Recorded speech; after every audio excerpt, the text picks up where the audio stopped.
The United Nations fears an army worm outbreak will worsen Zimbabwe's food insecurity. Could South Africa's third party challenge the political establishment? And a London man is said to be cured of HIV. What does that mean for other HIV-infected patients? Africa 54 starts right now.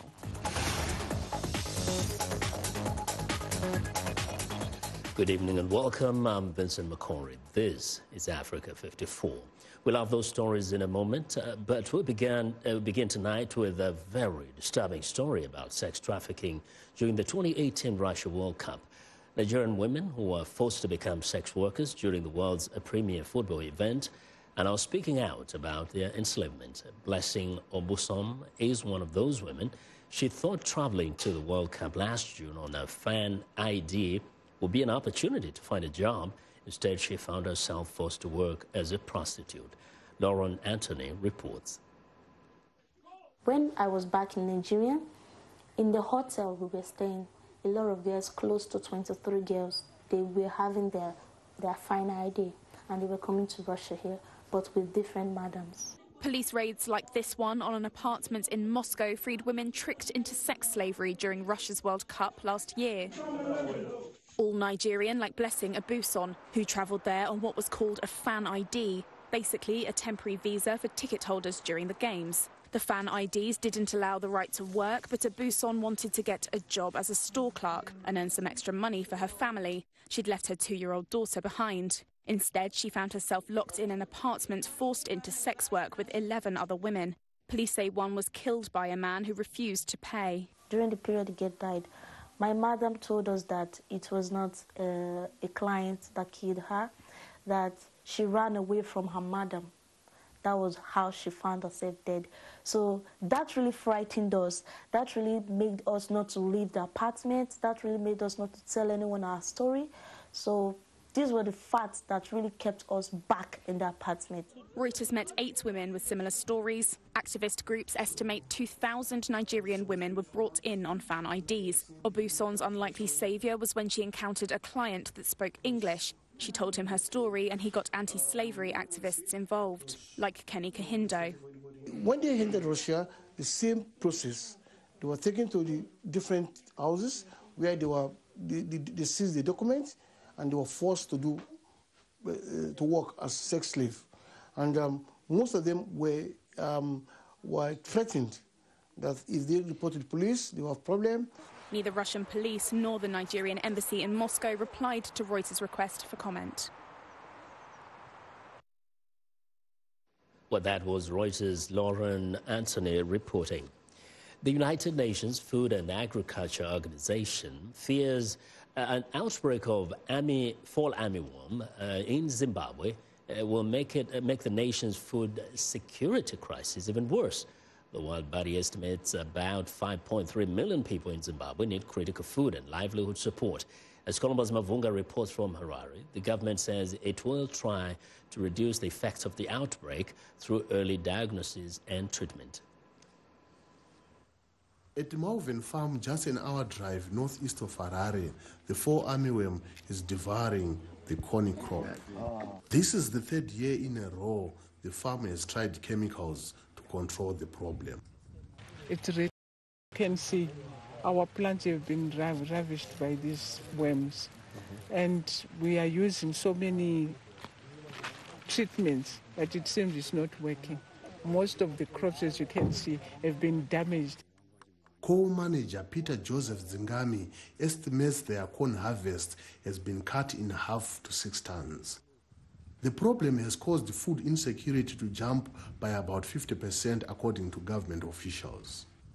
The government's approach to managing the fall armyworm outbreak has been to train extension officers and to raise awareness amongst the farming public to contain and manage HPAI and FAW outbreaks. The United Nations Food and Agriculture Organization has been leading the effort to battle the fall armyworm since it was first detected in Nigeria in 2016. Because of trade and the moth's strong flying ability, it quickly spread virtually to all of sub-Saharan Africa. Fall armyworm is here with us. We cannot actually eradicate, because what it does is when we are in winter, it hibernates in the soil, or probably, mostly in the soil. And when you put up your green crops where it feeds on, it then reoccurs. So it will never eradicate. But our role is to make sure we mitigate the damage in the most effective and cost-effective way. The fall armyworm, which attacks mainly corn, was first discovered in Brazil. Experts suspect that it moved to Africa when the continent imported corn from South America due to droughts over the last few years. The FAO is urging farmers to use green methods to control the outbreak. But farmers like Ntombizodwa Ncube and Peter Joseph Zingami are hopeful a permanent solution will be found so future harvests are as good as they once were. Columbus Mavunga for VOA News, Harare. The spark that triggered South Africa's increasingly powerful far-left third party started in 2012 on a hill near the Lomnin Platinum Mine in Marikana. In the worst incident of police violence since the end of apartheid, police shot and killed 34 striking miners. As South Africa approaches a national election this year, it's clear that incident has sparred economic freedom fighters and the first third party to seriously challenge South Africa's political order in 25 years. Here's VOA's Anita Powell.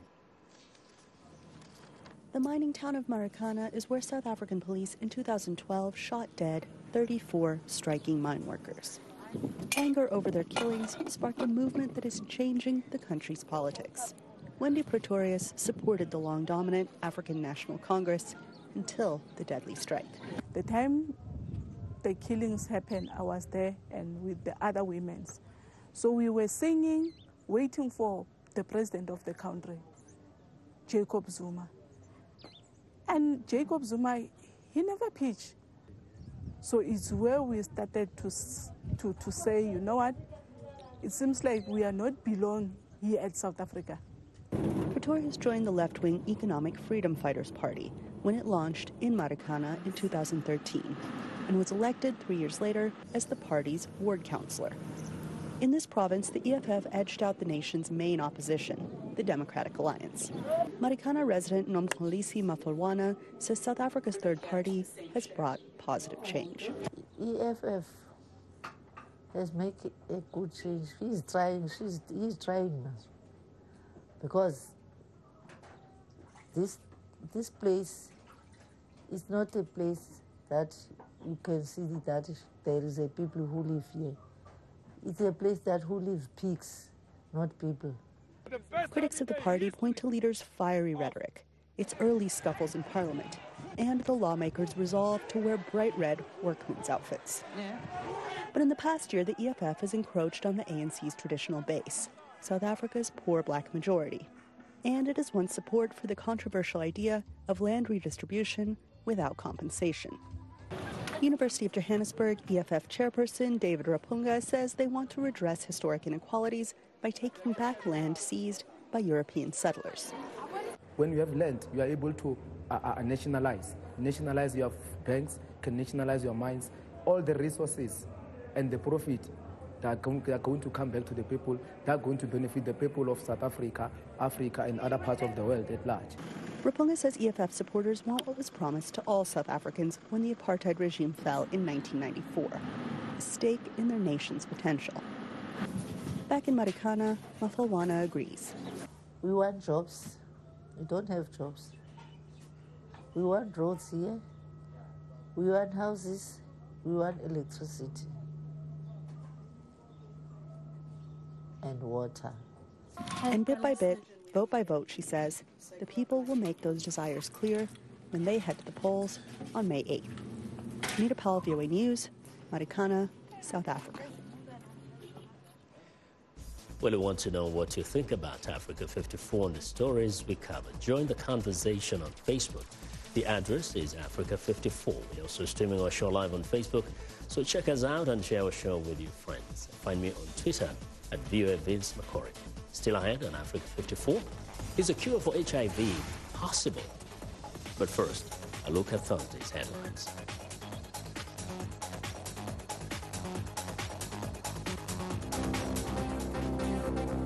In Somalia, the Al-Shabaab jihadist group claims responsibility for a car bombing that killed 4 people and wounded 9 near a restaurant in central Mogadishu.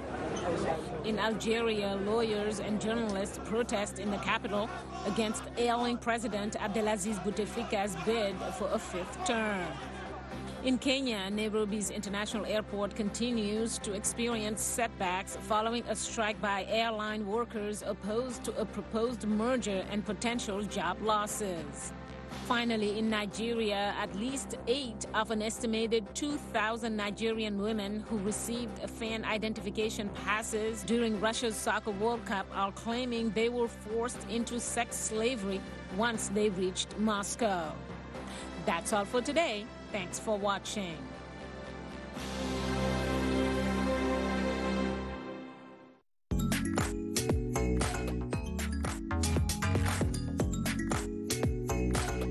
On Our Voices, we're talking about the news and issues you're talking about, sharing stories of development and growth across Africa, around the world, and in our lives. Topics that inform, empower, and change the rules. It's time for Our Voices with me, Haiti Adams Fitzpatrick, and Hadiza Kiari, and Ayan Bior, and Orion Itangi Shaka.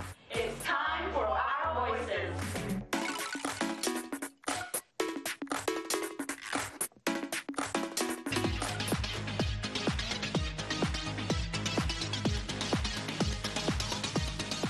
Well, it's time for a health report, and joining us now is Africa 54 health correspondent Lino Madu to tell us about a new World Health Organization initiative. Lino. Thanks, Vincent. The WHO unveiled a landmark reform on Wednesday that targets billions of people around the globe and puts a stress on primary care for all. The reform firmly reshapes the Geneva-based UN Health Agency with the manifesto of its Director General Tedros Adhanom Ghebreyesus, who was elected in 2017, promising to focus on universal health coverage. Announcing the reforms, Tedros told WHO staff that universal health coverage is the WHO's top priority and is central to everything we do. The organization has a 5-year triple billion target, with 1 billion more people benefiting from UHC, or universal health coverage, 1 billion more people better protected from health emergencies, and 1 billion more people enjoying better health and well-being. Alongside this ambition to cast a huge global net, there will be a new chief scientist role reflecting the WHO's determination to be ahead of the curve on frontier technologies such as gene editing, and as well as a new chief of antimicrobial resistance. The agency says it will also focus more on digital health. Now, the World Health Organization, once again, says worsening security in Eastern Democratic Republic of the Congo, marked by attacks on Ebola clinics, have made it a given that the deadly virus will spread. There have been 885 cases of the virus, which is endemic in the vast country, causing high fever, bleeding, and death in around 60% of cases. To date, the agency and its partners have relied on armed protection from the UN peacekeepers, from the United Nations Stabilization Mission in the DRC, to operate in a region that's home to more than 100 non-state armed groups. Doctors Without Borders last week suspended its Ebola activities in Katwa and Butembo in North Kivu province after successive attacks on 2 treatment centers. In addition, health workers have faced varying levels of resistance from some local communities in trying to trace anyone who might have come into contact with infected carriers. In Geneva, WHO spokesperson Christian Lindmeier condemned the deplorable situation. In the light of the recent attacks, an enhanced discussion with MONUSCO forces, with local authorities, to see how this can best be done so that the safety of the patients and, of course, of the staff is ensured and that everything can be done to get this outbreak under control. But as I mentioned earlier, the deteriorating security situation bears a likelihood of an increase of Ebola cases. That is definitely a given. Apart from the obstacles we're facing are ongoing rumors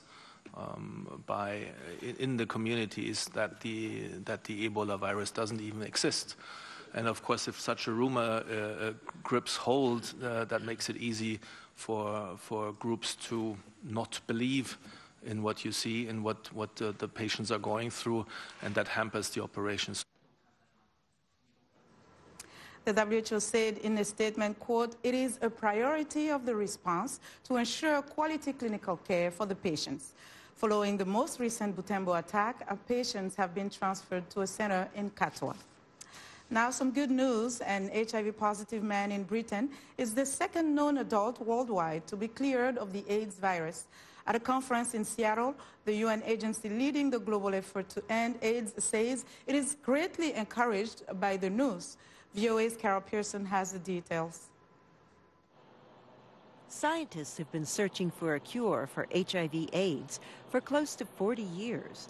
Those leading the fight against AIDS at the UN called the news that a British man has been functionally cured of HIV a breakthrough. The breakthrough gives us great hope for the future, but also shows how far we are from the point of ending AIDS with science, as well as the absolute importance to continue to focus on HIV prevention and treatment efforts.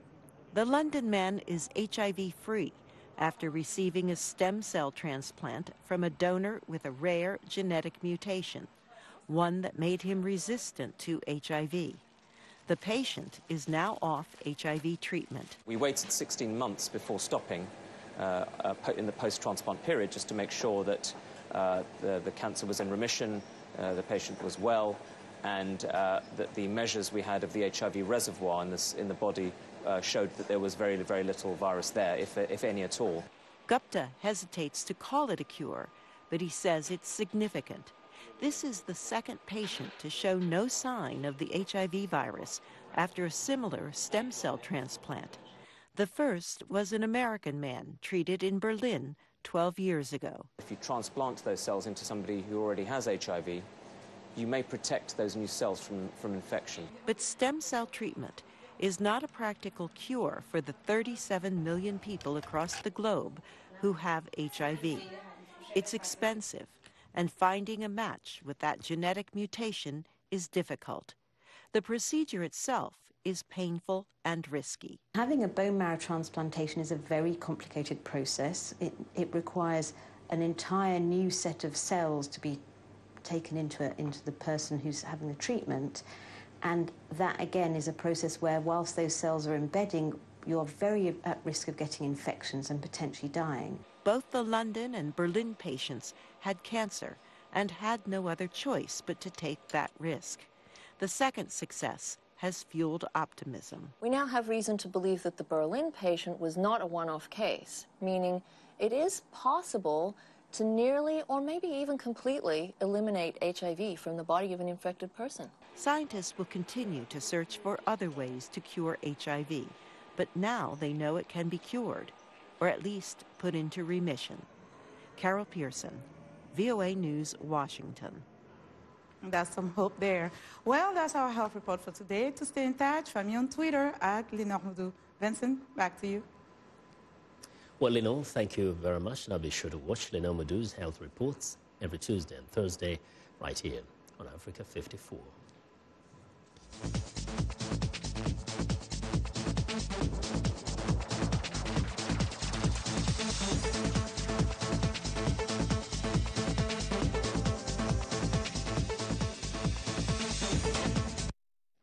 After a record-breaking 35-day stalemate over funding for a U.S.-Mexico border wall partially shut down the U.S. government early this year, congressional Democrats are now advancing their own proposals for addressing problems with the nation's immigration system. The Democrat-led U.S. House of Representatives is set to begin work next week to protect hundreds of thousands of immigrants left in legal limbo by Trump administration's policy. Here's VOA's Catherine Gibson. For 3 months, debate about a barrier at the southern border has kept the Democrat-led House of Representatives from setting its own agenda on immigration. Now, that's changing. It's crucial that we pass legislation that will open the doors of opportunity for the hundreds of thousands of DACA, TPS, and DED holders who call our nation home. We must stand by our American values.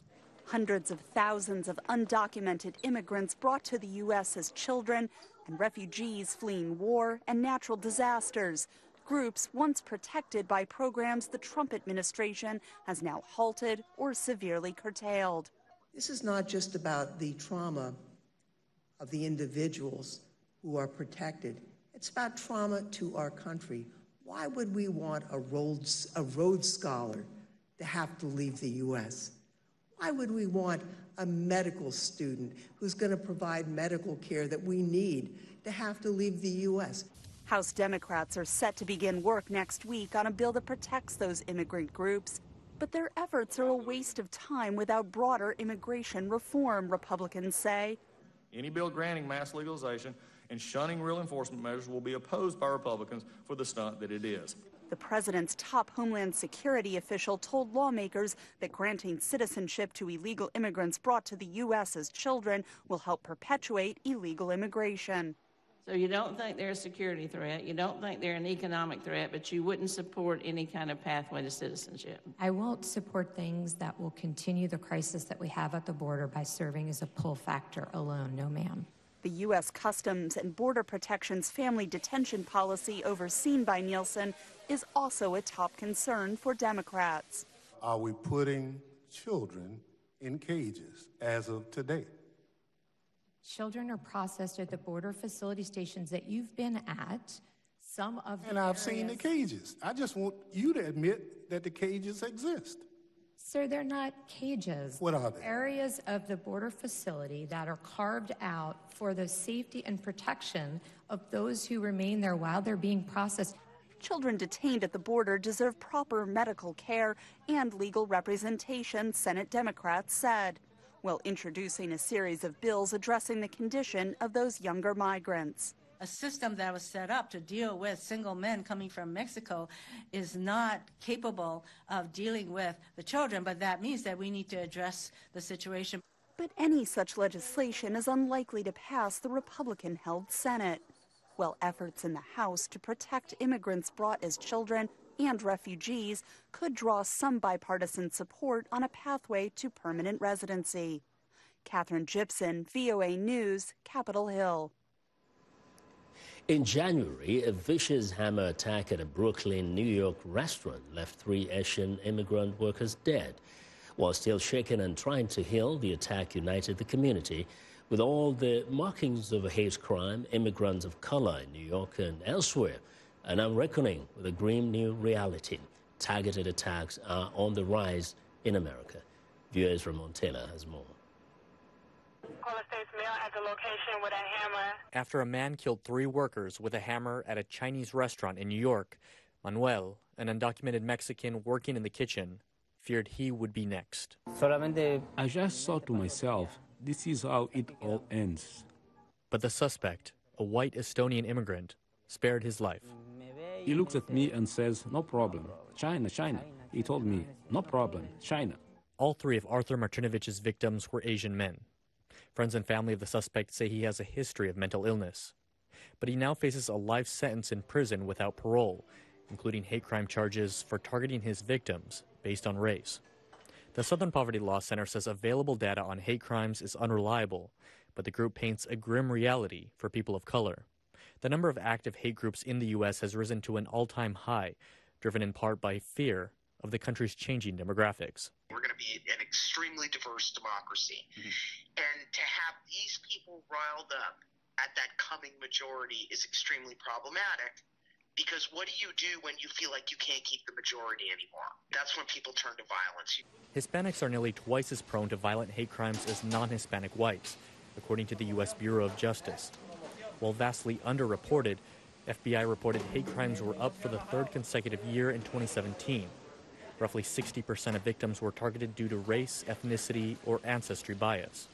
At the Seaport Buffet restaurant, counseling foreign-born workers has become an added management responsibility. Life is hard, but we all fighting for the same reason as far as, feeding our family, making sure our future generations do better than us. Manuel, whose slain boss once took a chance on him, feels a responsibility to give back by sticking around and seeing the restaurant become successful again. Ramon Taylor, VOA News, New York.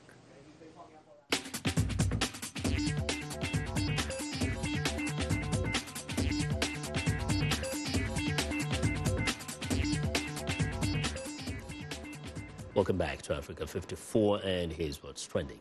Israeli company Sonorax is pioneering a new way to transmit data between devices through sound waves.